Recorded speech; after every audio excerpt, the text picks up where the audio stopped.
विशिष्ट अतिथि श्री यतीश कुमार जी, प्रसिद्ध साहित्यकार हैं। प्रधान वक्ता श्री विश्वम्भर नेवर जी, ताजा टीवी के डायरेक्टर।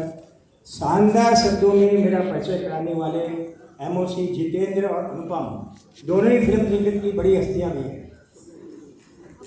इस पुस्तक में प्रकाशन में मेरे सहयोगी श्री जी शुक्ला, युवा शक्ति के संपादक श्री सुधांशु सौरभ, सभागृह में उपस्थित सभी माननीय अतिथिगण, अखबार और टीवी के सभी पत्रकार बंधु, माननीय अधिकारीगण, मेरे हम पेशेवर, सभी संस्थाओं के पदाधिकारीगण, मित्रगण, साथीगण, मेरे परिवार के सदस्यगण, सारे संबंधीगण और मेरे कार्यालय के सभी सदस्यगण, मेरे मुवक्किल, आपको मेरा अभिनंदन, प्यार और आशीर्वाद। आप सभी माध्यमों का मैं तहे दिल से स्वागत करता हूं। मैं प्रसन्नजीत चटर्जी जी, श्री यतीश कुमार जी तथा श्री नेवर जी ने जो अपना अमूल्य समय निकालकर मुझे अनुग्रहित किया है, उसके लिए मैं उनका तहे दिल से आभारी हूँ। आज का दिन मेरे लिए एक स्वर्णिम दिन है। आज से 56 साल पहले, 56 ईयर्स बैक, मेरी एक कहानी, आप लोगों ने शायद नाम सुना होगा, मुक्ता एक पत्रिका थी, उसमें छपी थी, और एक पैरोडी माधुरी फिल्म पत्रिका थी, उसमें छपी थी। उसके बाद में इस, जैसा कि प्रसन्नजीत जी ने कहा था, इस नीरस पेशे में आ गया और ये सब भूल गया। कोविड के समय फिर ये पुराना शौक जाग उठा और कुछ लिखना शुरू किया। और उस समय सबसे पहले आयकर पर, यानी कानून पर, विश्वामित्र में मेरे लेख छपने शुरू हुए, और बाद में कानून से हटकर इन दूसरे विषयों पर सुधांशु जी के अखबार में, युवा शक्ति में मेरे लेख छपने शुरू हुए। आज तक मेरे करीब 125 लेख छप चुके हैं।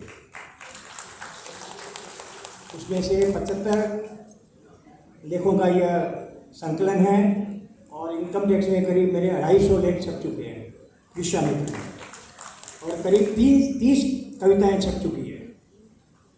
मित्रों, यह जो किताब मैंने लिखी है, इसमें इसके प्रकाशन में श्री विवेक शुक्ला जी का बहुत सहयोग किया, और इस पुस्तक का जो नाम माइंड सेट है, बहुत लोगों ने सराहा है। यह नाम भी इन्होंने सुझाया था, विवेक जी ने। मैं विश्वामित्र के संपादक श्री प्रदीप जी शुक्ला, जो कि वहाँ आज विश्वामित्र का भी एक प्रोग्राम है पार्क होटल में, वो नहीं आ पाए हैं, का भी तहे दिल से शुक्रगुजार हूँ, जिनके अखबार में मेरे रेगुलर आर्टिकल छप रहे हैं। और सुधांशु जी के लिए तो मैं जो कहूँ कम है, क्योंकि इनके अखबार में हर रविवार को मेरा एक आर्टिकल छपता है। वैसे एक बात जरूर कहूँगा, इन्हें तो 5 मिनट लगता है छापने में, पर लिखने में कितनी समय लगता है। और मैं ये आर्टिकल जो है, या तो रात को 11 बजे लिखता हूँ और या सुबह 4 बजे। मैं अपनी कोई भी प्रोफेशनल टाइम इसमें वेस्ट नहीं करता। ये मेरी एडिशनल टाइम है, और ये जो टाइम है ये मेरी भी नहीं है, ये मेरी धर्मपत्नी की टाइम में वेस्ट करता हूँ। और ये जो भी सफलता मिली है, इसके लिए मैं अपनी धर्मपत्नी को जितना भी कहूँ कम है, क्योंकि इसने अपनी टाइम का सेक्रीफाइस किया है, अपनी वैल्यूएबल टाइम का इसने सेक्रीफाइस किया है। शायद इस बात से लोग अवगत नहीं है, और मैं पूरी सभा में ये कहने में मुझे कोई संकोच नहीं है कि इसका पूरा सहयोग जो है, इसका पूरा श्रेय इसको मिलना चाहिए।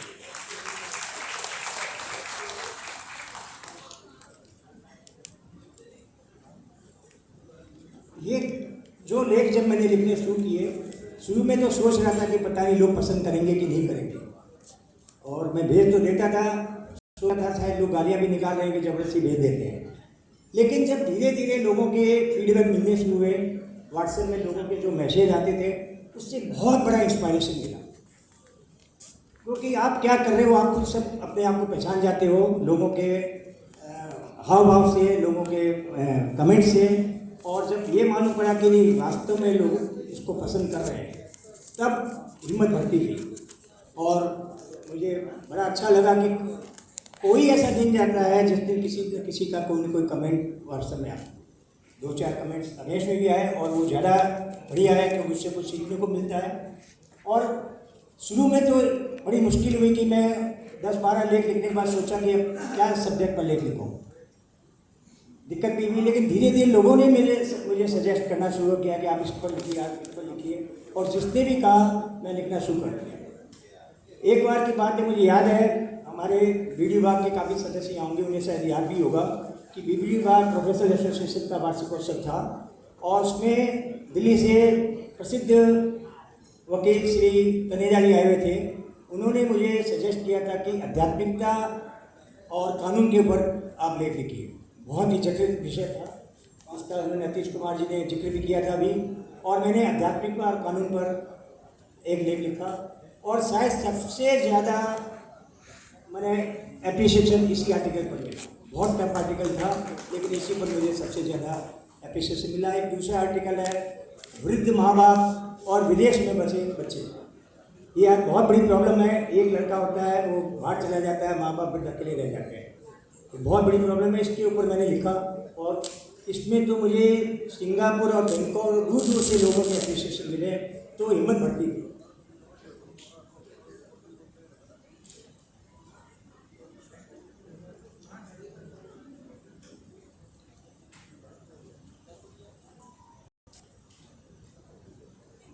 मुझे हर व्यक्ति एक ही बात पूछता है कि आपको इतना समय कहाँ से मिल जाता है।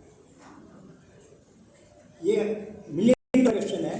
समय बंधुओं सबके पास 24 घंटे हैं, एक क्षण भी कम बेसी किसी की नहीं है। सिर्फ फर्क पड़ता है कि हम उसका सदुपयोग कैसे करें, और बस और उसी सदुपयोग के हिसाब से मैं जो समय निकाल पाता हूँ, और आपको बताया था मैं कैसे समय निकाल पाता हूँ, और उसका सही भी मैंने दे दिया, तो उसको मैं रिपीट नहीं करना चाहता।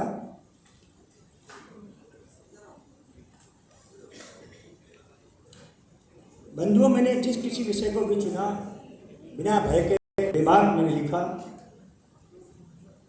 आधुनिकता फटी हुई जीन्स है, मेरा एक आर्टिकल है, आधुनिकता फटी हुई जीन्स है, बुद्धिजीवियों का राजनीतिकरण।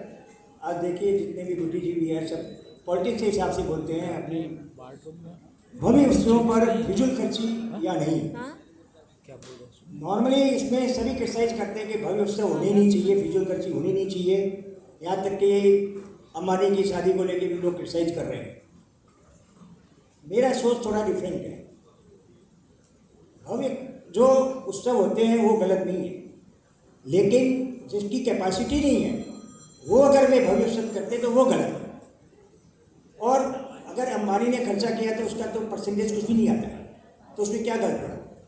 कोई भी अपने बेटी की शादी में क्यों नहीं जोर शोर से शादी करेगा, लेकिन अगर लोन लेके या अपनी कैपेसिटी भी ऐसा है तो इसके लिए जो शादी करते हैं आप उनको क्यों क्रिटिसाइज करते हो। आप उनको क्रिटिसाइज कीजिए जो कैपेसिटी से ज़्यादा खर्चा करते हैं। समाज में ये चीज़ बतानी चाहिए। तो ये मेरा अपना मत है। इस तरह के सभी आर्टिकल्स में मैंने अपने कुछ नए मत, अपने कुछ नए तरीके से लिखे हैं। अंधभक्त होना एक कमजोरी। इस लेख में मैंने लिखा है कि किसी भी राजनेता या धर्म नेता के अंधभक्त न बने। किसी से प्रभावित होइए, समर्पित होइए, किंतु वसीबत किसी के मत हुई। लेकिन आज देखिए ना, सब लोग अंधभक्त बने हुए हैं, चाहे वो साधु संत हो चाहे राजनेता हो। एक बड़ा अजीब सा सब्जेक्ट है चमचागिरी। चमचागिरी कितनी सही और कितनी गलत। इस लेख में मैंने लिखा है चमचागिरी अपना काम निकालने के लिए हर व्यक्ति करता है, चाहे हम वकील हों। मैंने स्वीकार करता हूँ, इसमें कोई गलत बात नहीं है। कोई ये कह दे कि मैं बिना चमचागिरी के सुप्रीम कोर्ट का वकील बन गया हूँ, ये गलत है। करनी पड़ती है, वो व्यावसायिक बात है। और चाहे शिक्षक हो, चाहे कर्मचारी हो, चाहे व्यापारी हो, कोई भी हो, गलत गलत है और सही सही है। यह एक लेख मैंने लिखा। इसमें मैंने लिखा है कि शराब पीना, जुआ खेलना आदि सनातन और जैन धर्म वालों के लिए अधर्म है। ये हम लोग सब मानते हैं, किंतु इसलिए इसका सेवन घर में नहीं करना चाहिए, क्योंकि घर हमारा मंदिर होता है। पीठ पीछे की बात कितनी असरदार, बहुत सिंपल है। हम लोग रोज सबकी बातें करते हैं, बस इन सिंपल बातों को मैंने खाली अपनी लेखनी में उतार दिया। हम स्वयं भी किसी न किसी की पीठ पीछे बात करते हैं। ऐसा शायद ही कोई व्यक्ति होगा यहाँ बैठा हुआ जो किसी की बात किसी के पीछे नहीं करता, लेकिन हम लोग स्वीकार नहीं करते इस बात को। और दूसरा जब हमारी बात पीठ पीछे करता है तो हम नाराज होते हैं, जब हमें मालूम पड़ता है कि वो हमारे पीछे बात कर रहा है। अरे हम भी तो उसकी करते हैं, हम भी तो दूसरों की करते हैं, लेकिन उपाय नहीं है। आज आधुनिकता नई फैशन की फटी हुई जीन्स है। इसमें मैंने लिखा है कि संस्कार को खोकर प्राप्त की गई आधुनिकता विनाश का आमंत्रण है। हाँ नीलम जी बोलिए। संस्कार को आत्मसात करते हुए आधुनिक बने। आधुनिक बनने का मतलब ये नहीं कि हम अपने संस्कारों को छोड़ें, लेकिन आज का आधुनिकतापन यही है कि संस्कार को जी मत भेजिए। आधुनिकता और कानून पर जो बात चल रही थी, इसमें मैंने लिखा है कि आधुनिकता और कानून दोनों की नींव धर्म पर आधारित है। आधुनिकता और कानून दोनों की नींव धर्म पर आधारित है। आप आध्यात्मिकता को अपना लीजिए, जीवन स्वर्ग बन जाएगा, और कानून को अपना लीजिए, जीवन अनुशासित हो जाएगा। धर्म और कानून में ही आर्ट ऑफ डाइंग, जीने की कला तो हर आदमी जानता है, मरने की कला कभी कोई नहीं सीखना चाहता। आप मरने की कला सीखिए, जीना अपने आप सुगम हो जाएगा। और इस लेख में मैंने एक अपने मन की बात लिखी है। मैंने कहा मैं बहुत स्पष्ट लिखता हूँ, चाहे मेरे मन की बात हो चाहे किसी की हो। मैंने लिखा है कि मेरी इच्छा यही है कि मेरे मरने के बाद ज़्यादा से ज़्यादा लोग मेरी शव यात्रा और शोक सभा में शामिल हो। जितने ज़्यादा शव यात्रा में शामिल होते हैं वह व्यक्ति उतना ही अच्छा, गुणी और लोकप्रिय होता है।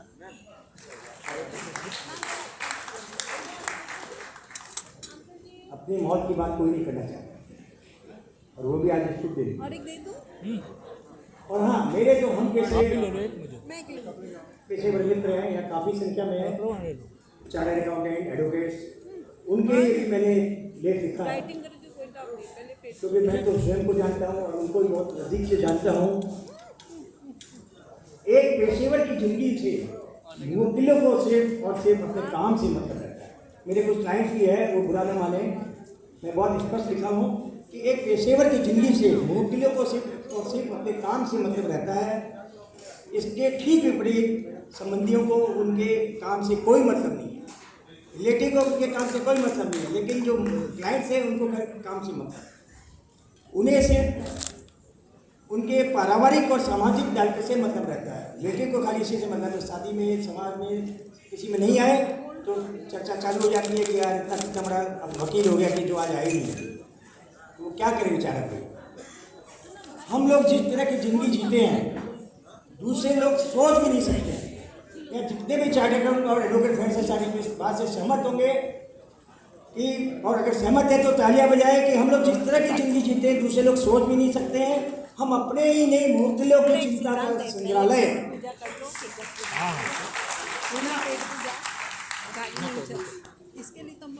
मैंने एक लेख लिखा है, झूठ बोलना क्या जरूरी है।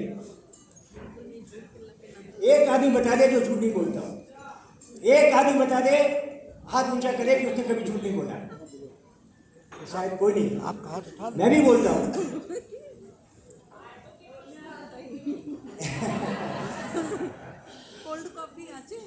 किंतु झूठ बोलना क्यों और कहाँ जरूरी है, बात ये है।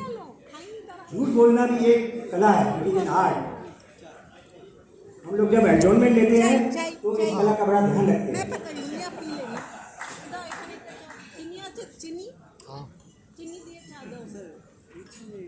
इस दुनिया में हर व्यक्ति झूठ बोलता है, कम या ज़्यादा। आप और मैं दोनों झूठ बोलते हैं। झूठ बोलने की आदत आने वाली पीढ़ियों पर बुरा असर डालती है। बंधुओं, पुस्तक में जो भी लिखा है ये जरूरी नहीं है कि ये मेरा व्यक्तिगत अनुभव है, ये आप सब लोगों का अनुभव है जिसे मैंने अपनी लेखनी में उतारा है। अभी बात करते करते बैठे बैठे आप लोगों को देखते हैं, दो चार टॉपिक दिमाग में आ गए जिस पर मैं लिखूँगा। मैं खाली ऑब्जर्व करता हूँ और लिख देता हूँ। पुस्तक की भाषा सरल है, क्यों, जिससे कि प्रत्येक व्यक्ति आसानी से समझ सके, बल्कि अंग्रेजी पर उस व्यक्ति की हिंदी को समझ सके। मुझे पूरा विश्वास है कि आप लोगों को ये पुस्तक पसंद आएगी और मुझे दूसरी पुस्तक के लिए नई एक ऊर्जा मिलेगी। मेरी कुछ माइंड सेट के बारे में शेयर कहना चाहूँगा। आपके अनुभव की नींव लगी है इस किताब में, आपके अनुभव की नींव लगी है इस किताब में। माइंड सेट लेकर के आप मैं आप सभी महानुभावों को हृदय से धन्यवाद देता हूं, जिन्होंने अपना अमूल्य समय निकालकर इस कार्यक्रम में पधार कर मुझे अनुग्रहित किया है। मैं सभी अतिथियों का अभिवादन करते हुए अपनी वाणी को लगाम देता हूं। जय हिंद, जय सरस्वती माँ।